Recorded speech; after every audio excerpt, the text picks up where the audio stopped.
This lesson revolves around finding unit rates. A unit rate, if you'll remember, is a rate comparing two quantities but bringing it down to measure one unit. So we have some comparisons that I will bring up. I like books. I buy books a lot. So say I went to Barnes & Noble over the weekend and I spent $30 on books.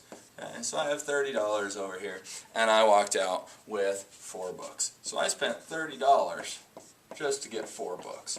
Alright, so we have a couple things that we want to compare. Oh, comparing ratio.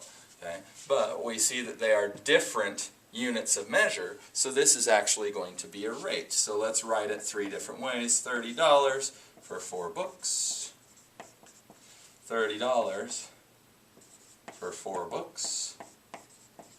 Or $30 to 4 books. Okay, that's how much I spent. That's comparing if each book costs the same.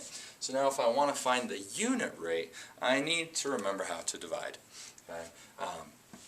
So a fraction is a fancy division problem. So I have $30 and I want 4 books. So just $30 in here.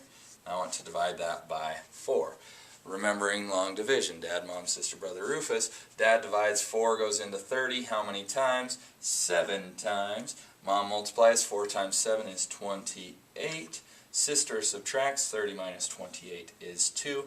Brother brings down. Oh, he can't. There's nothing to bring down. So, when we're dealing with decimals, 30.00, that's dollars anyway.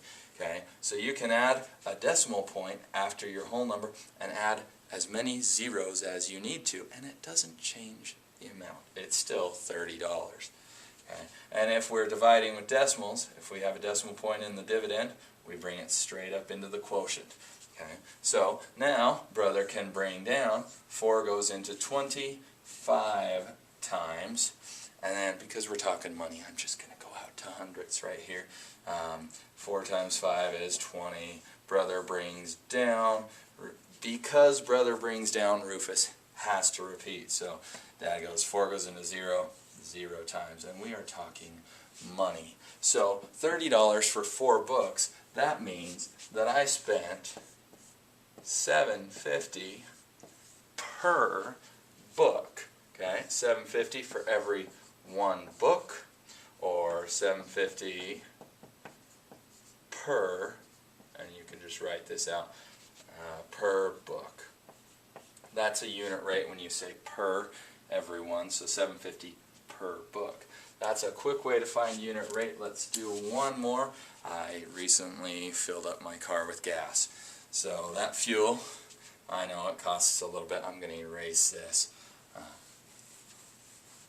The fuel, every time when it gets around about 320 miles, I know that I need to refill, okay, because I can go about 320 miles on 15 gallons of gas.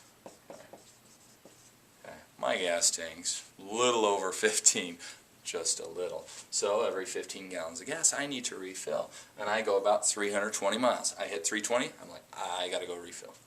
So we can write this as a rate, 320 miles for every 15 gallons. So I have this fractions fancy division problem, so let's put that into division. To find the unit rate, we want to get down to 1. We want to find out for every 1 gallon, how far can I travel? 15 goes into 32 2 times, because 15 times 2 is 30. Okay, subtract that. 15 goes into 20 1 time. Okay, 5. I'm going to add that decimal like we talked about earlier. Okay, 15 goes into 50 3 times, and then minus 45. And I'm sensing a pattern. I could do this forever and keep getting 3. So that's a repeating decimal.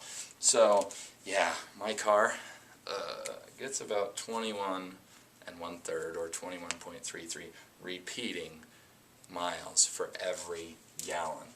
So 21.33 miles per gallon.